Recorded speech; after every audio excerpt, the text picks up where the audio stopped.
it's really important to have a lot of information and education that goes out to the community to know how to get in touch with someone, the resources that are available, and the role that CIT plays with individuals who are experiencing some sort of crisis in the system.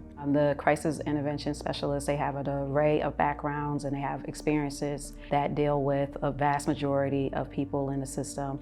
And so Suicide Awareness Month is really important for anyone that's feeling that they have some sort of suicidal ideations or just having some sort of mental health crisis. Our team is there to help and support with those individuals in the system. The civilians are trained in de-escalation, they are trained as crisis intervention specialists overall, and so they just bring a particular skill set when they reach out to individuals. And so we kind of call it a soft touch a lot of times when they just go out and they speak to everyone.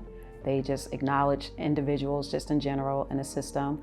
If they see anyone that looks like they may need some sort of support, or if they're going through some sort of crisis or just look vulnerable in any sense, they reach out to those individuals by introducing themselves, explaining what their job is, and then offering any sort of support. I walked up to this guy, he was on the train, and at first he was a little bit like, didn't want to talk because we had a lieutenant with us. So after, he got off the train and the lieutenant stepped back, he started talking, opening up to us, letting us know like, hey, I have an interview that I'm going to for 3 o'clock.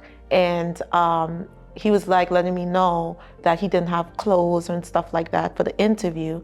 But after talking to him, getting more information, we was able to call right on the spot and get resource for him to go and get clothes for his interview. Number one, we want to make sure that people know that they're not alone. It's perfectly fine to reach out for help and support. One of the many ways that they can reach out is by texting 988 or calling 988, also texting my MTPD.